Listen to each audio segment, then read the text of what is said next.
Batalha espiritual. Isso significa que existe um conflito. Bem, senão não seria uma batalha, não é mesmo? A existência de dois reinos que se opõem um ao outro.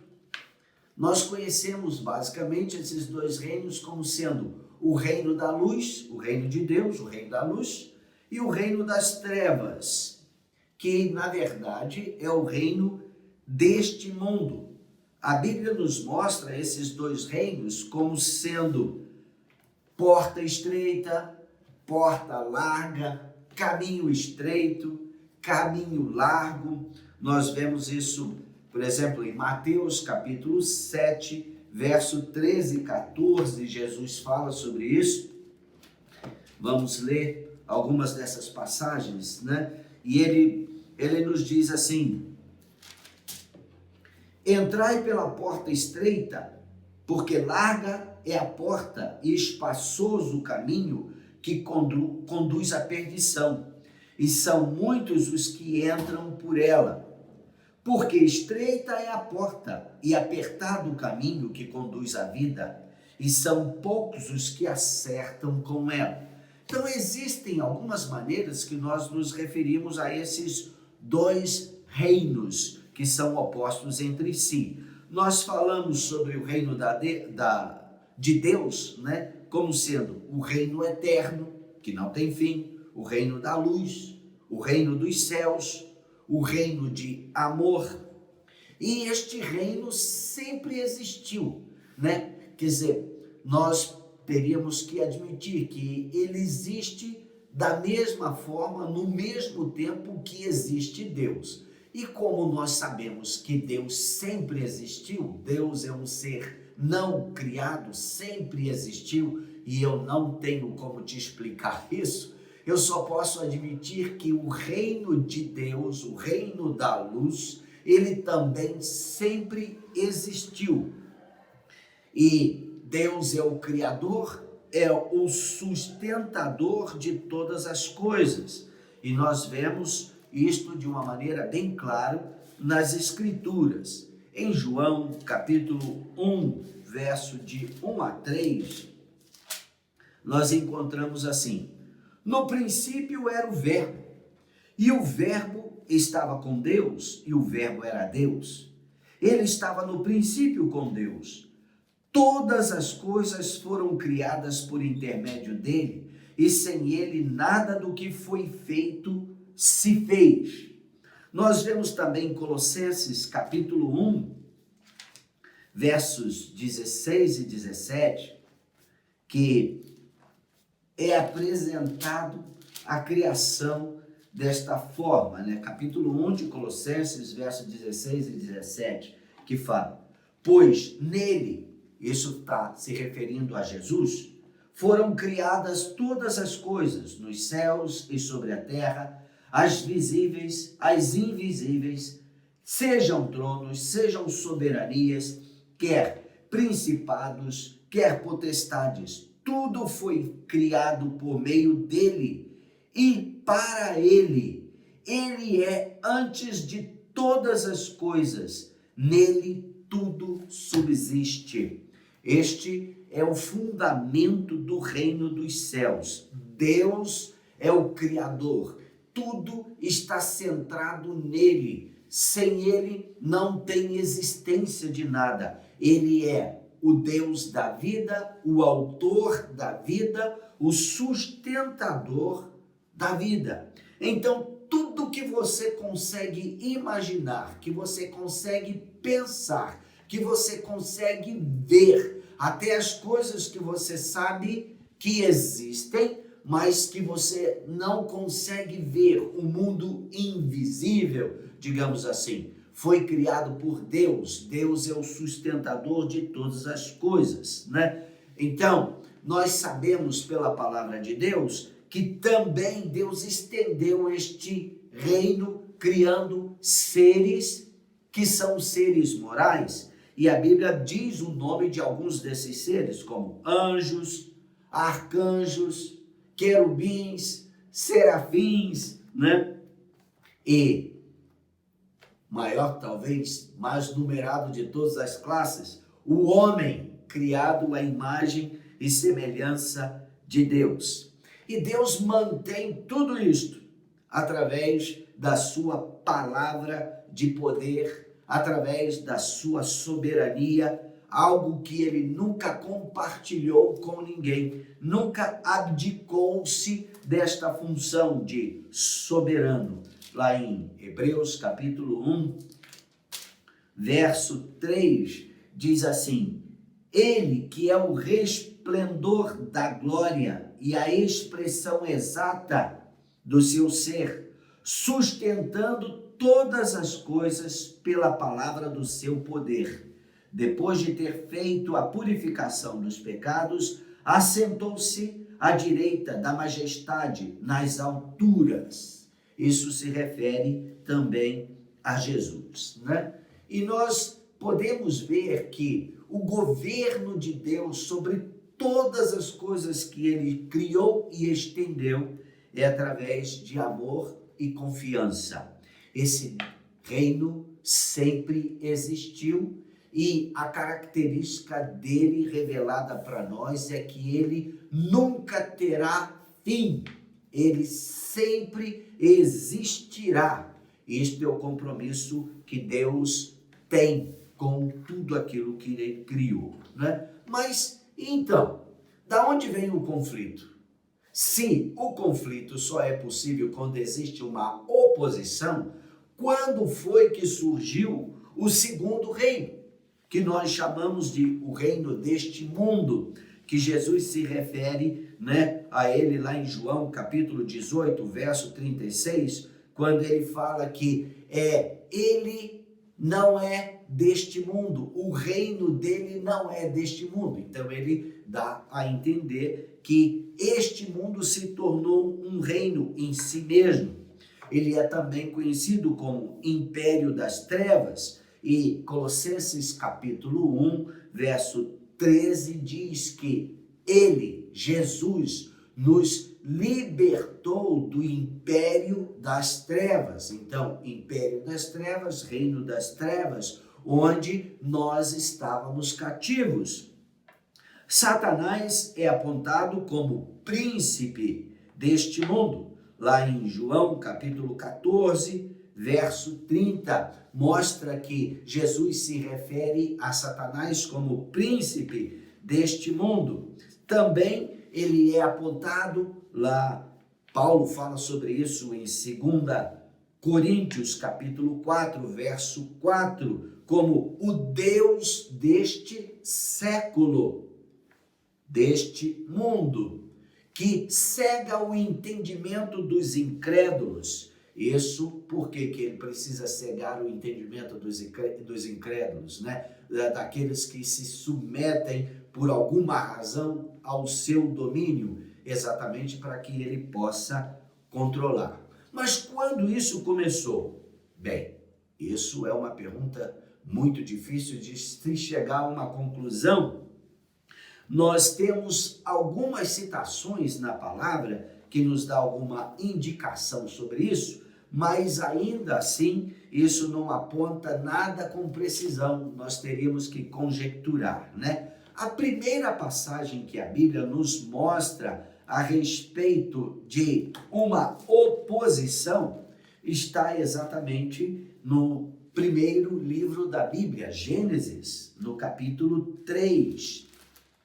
E diz assim, vamos ler algumas dessas passagens, né? Capítulo 3 de Gênesis diz: mas a serpente, mais sagaz que todos os animais selváticos que o Senhor Deus tinha feito, disse à mulher: é assim que Deus disse, não comereis de toda árvore do jardim?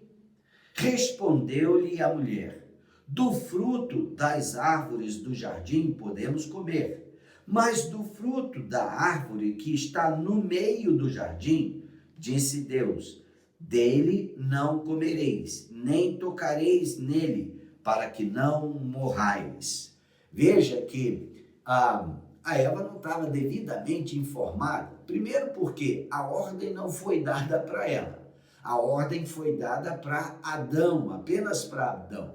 Foi Adão quem deu essa informação a Eva. E Não sei porque, eu acho que isso já vem lá de trás, né? As mulheres costumam acrescentar algumas coisas. Então, a ordem foi: não comer do fruto. Aqui ela já diz: dele não comereis, nem tocareis. Isso não estava na ordem de Deus para Adão, para que não morrais.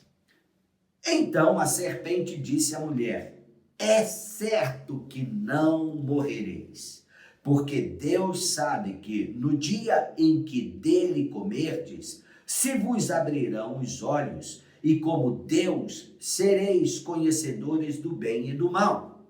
Vendo a mulher que a árvore era boa para se comer, agradável aos olhos, e árvore desejável para dar entendimento, tomou-lhe do fruto, e comeu, e deu também ao marido, e ele comeu. Então nós vemos aqui a primeira citação que a Bíblia nos mostra de uma oposição a Deus, ao caráter de Deus, ao amor de Deus, à intenção de Deus, quando ele nos criou o homem conforme a sua imagem, conforme a sua semelhança. Deus estava realmente colocando todo o seu ser naquele outro ser que ele criou como uma extensão dele próprio, porém limitado. E o objetivo de Deus era que nós fizéssemos parte não apenas da sua vida, do seu coração, mas também de tudo aquilo que ele havia criado. E como nós vemos em Gênesis capítulo 1 e no capítulo 2, Deus criou todas as coisas e sujeitou essas coisas ao homem. Ele disse: façamos o homem à nossa imagem, conforme a nossa semelhança, e tenha ele domínio sobre todas as coisas que ele havia criado, né? Aqui ele diz: tenha ele domínio sobre os peixes do mar, sobre as aves dos céus, sobre os animais domésticos, sobre toda a terra e sobre todos os répteis que rastejam pela terra. Criou Deus, pois, o homem à sua imagem, a imagem de Deus o criou, homem e mulher os criou, e Deus os abençoou. Agora, provavelmente, esta oposição a Deus, ao seu reino, veio daí. Isso aqui é eu que estou conjecturando, né? E vocês podem pegar os meus pensamentos e ampliá-lo. Satanás, ele não é um opositor a Deus. Ele não tem como ser um oponente a Deus. Ele não está à altura de Deus. E um inimigo, um opositor, um oponente é alguém que faz frente a outro, né? Neste caso, essa pessoa tem que ter, né, esse oponente tem que ter pelo menos o entendimento ou a presunção de que ele pode superar o outro, ele pode vencer o outro. No caso de Satanás, ele não tem condições nenhuma de opor-se a Deus. Ele é um ser criado também por Deus. E por mais poderoso que ele venha a ser, por mais aperfeiçoado que ele tenha sido na sua criação, ele ainda é um ser criado. E Deus é todo-poderoso, Senhor de todas as coisas. A criação jamais pode superar o Criador. Então, Satanás não é um oponente a Deus. Ele se tornou um oponente e um usurpador do reino que Deus estabeleceu e entregou ao homem. Então, ele é um oponente ao homem. Tem outras passagens que a Bíblia fala a respeito do início deste reino, e nós poderíamos dar uma olhada. A outra está lá em Isaías, capítulo 14, versos 12 a 15, e diz assim: como caíste do céu, ó estrela da manhã, filho da alva, como foste lançado por terra, tu que debilitavas as nações, Tu dizias no teu coração: eu subirei ao céu, acima das estrelas de Deus exaltarei o meu trono, e no monte da congregação me assentarei, nas extremidades do norte. Subirei acima das mais altas nuvens, e serei semelhante ao Altíssimo. Contudo, serás precipitado para o reino dos mortos, no mais profundo do abismo. Essa é uma citação a respeito de Satanás ou de Lúcifer, e que, na realidade, mostra aqui uma comparação com a mesma atitude que existia no Império de Babilônia, que governava o mundo todo. Babilônia era essa espécie de autoridade que usurpava, dominava, quebrava tudo que tinha pela frente. Então, aqui nós vemos Deus, através do profeta Isaías, fazendo uma comparação, porque era a mesma atitude existente neste arcanjo, neste ser que Deus havia criado com tanta perfeição, né, que nós conhecemos como Lúcifer, Satanás, Diabo e assim por diante. A outra citação que a Bíblia nos mostra, e é interessante que aqui em Isaías ele fala que ele subirá acima das estrelas. Esse termo, né, estrelas, refere-se muitas vezes a anjos. Então, ele queria ter domínio sobre os anjos. A outra citação está lá em Ezequiel, capítulo 28, e do verso 12 a 19, e eu convido os irmãos a olharem aí em suas Bíblias, e diz assim: veio a mim a palavra do Senhor dizendo: filho do homem, levanta uma lamentação contra o rei de Tiro, e diz-lhe. Novamente nós vemos aqui uma comparação, um paralelo, que mostra que um ser, um rei de uma determinada nação ou cidade, tinha as mesmas atitudes que Deus viu e denunciou neste ser, né? E ele diz: assim diz o Senhor Deus, tu és o sinete da perfeição, cheio de sabedoria e formosura. Estavas no Éden, jardim de Deus. De todas as pedras preciosas te cobrias: o sárdio, o jaspe, a safiro, o carbúnculo e a esmeralda. De ouro se te fizeram os engastes e os ornamentos. No dia em que foste criado, foram eles preparados. Tu eras querubim da guarda ungido, e te estabeleci. Permanecias no monte santo de Deus, no brilho das pedras andavas. Perfeito eras nos teus caminhos, desde o dia em que foste criado, até que se achou iniquidade em ti. Na multiplicação do seu comércio, ou seja, da sua influência, se encheu o teu interior de violência e pecaste. Pelo que te lançarei profanado fora do monte de Deus, e te farei perecer, ó querubim da guarda, em meio ao brilho das pedras. Elevou-se o teu coração por causa da tua formosura, corrompeste a tua sabedoria por causa do teu resplendor.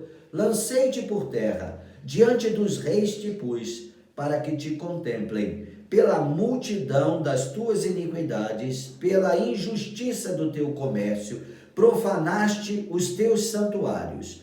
Eu, pois, fiz sair do meio de ti um fogo que te consumiu e te reduzi a cinzas sobre a terra, aos olhos de todos os que te contemplam.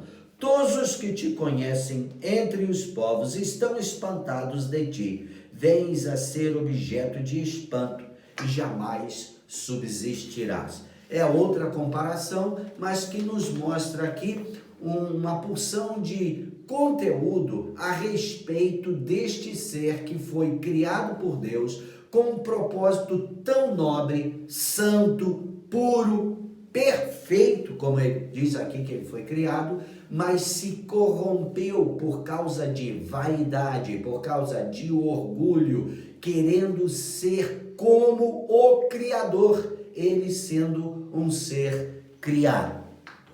Tem uma outra passagem que nós vemos que faz uma menção a também esse ser, que está lá em Apocalipse, capítulo 12, no verso 3 e 4, que diz: viu-se também outro sinal no céu, e eis um dragão. Quer dizer, é uma palavra que é sinônima do que aparece lá em Gênesis, que fala sobre a serpente, né? Mas aqui, dragão grande, vermelho, com 7 cabeças, 10 chifres, e nas cabeças 7 diademas.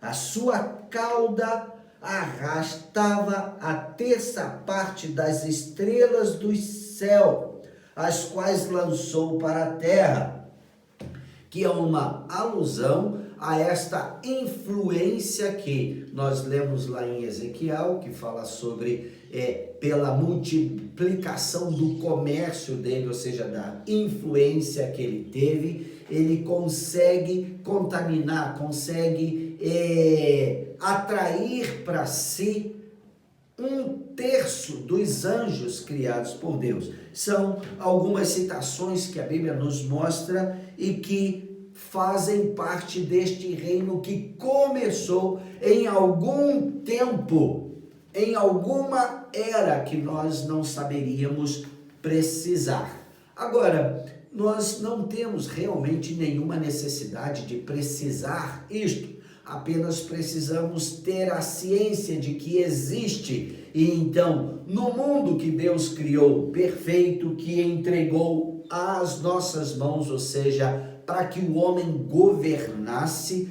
tomasse conta, desenvolvesse segundo o modelo que Deus havia estabelecido no Éden, agora temos uma oposição, alguma liderança paralela que procura atrair a nossa atenção ou a decisão do nosso coração. Então, o reino das trevas, ele começou com a atitude de rebelião, de independência, de egoísmo, orgulho, vaidade. E quando você tem essa plataforma, esses fundamentos num reino ou em qualquer situação que exija governo, só tem um jeito de você governar: é através do medo, da ameaça, do controle. Por quê? Sem isso, fica totalmente desgovernado. Agora, para que você estabeleça controle, você tem que escravizar. Então, a característica do reino da luz, o reino de Deus, o reino de amor, é liberdade. E este é um bem que nós nunca deveríamos negociar. Como a característica principal do reino das trevas é a escravidão. A escravidão no sentido literal, quando alguém domina totalmente sobre o outro e ele é impedido de ser livre, como também a escravidão do próprio coração, que vem através das paixões, vem através dos desejos que estão fora do controle de amor, né? E isso leva as pessoas à destruição e à morte. No princípio era um reino, no futuro também será apenas um reino. João capítulo 16, verso 11 diz: o príncipe deste mundo já está julgado. Então, nós sabemos que o reino das trevas está indo para um fim, para um término. E Satanás com isso está furioso, né? Somente tem como permanecer aquilo que é fundamentado em amor e justiça. Deus é amor. E tudo que ele criou é estabelecido em amor. e a justiça é o fundamento do seu governo, do seu trono. Deus é um Deus de amor, de justiça, de equidade. Então, o seu reino, por isso, nunca terá fim. Satanás, como eu já disse, não é um oponente a Deus, mas ao homem. Ao homem foi dado aquilo que Deus criou, este mundo.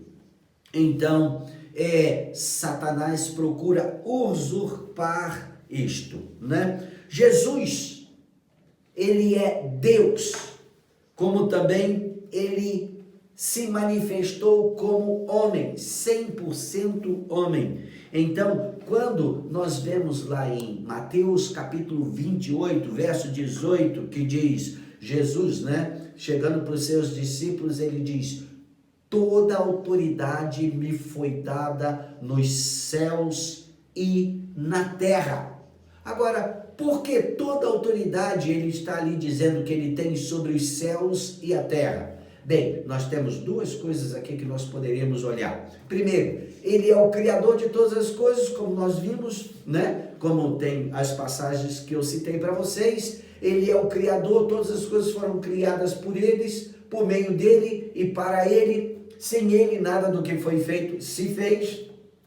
Ele é, por direito, né, o dono de todas as coisas. Mas como Deus, ao criar o mundo todo, sujeitou este mundo ao homem, e Deus respeita a sua decisão, ele respeita aquilo que ele faz, então ele delegou, né? Então Jesus veio, nasceu entre nós, 100% homem, e a Bíblia nos mostra, nos apresenta Jesus também como segundo Adão. Isso está lá em 1 Coríntios capítulo 15, versos 45 a 48, que mostra Jesus como sendo o último homem ou o último Adão, o segundo Adão. O primeiro, nós sabemos, caiu. E por causa da sua queda, por ele ouvir conselhos errados, por ele ter tido dúvida a respeito do coração, da intenção de Deus em relação a eles, por ele desejar independência, ele caiu. E por causa disso, o mundo todo que foi entregue em suas mãos se tornou maldito, amaldiçoado, e a morte entrou. E desde aquele momento, a morte entrou no mundo e, de uma maneira sequencial, tem permanecido até hoje. Tudo está num processo de decadência e aguarda a manifestação dos filhos de Deus para ser redimido, para ser restaurado. Este é o objetivo da batalha espiritual, a restauração de tudo aquilo que Deus criou e entregou nas mãos do homem. E Jesus, como sendo o segundo Adão, ele veio e através da sua vida, ele redimiu todas as coisas, criando uma plataforma de autoridade restaurada ao homem, neste caso, aqueles que se associam a ele, que se tornam o seu corpo, os seus filhos de Deus neste mundo, né? Deus, aqui no caso, está unindo céus e terra. Jesus disse, toda autoridade me foi dada nos céus e na terra, fazendo destes dois núcleos um único reino. Então, o reino deste mundo que foi usurpado por Satanás, não entregue a Satanás, foi entregue aos homens.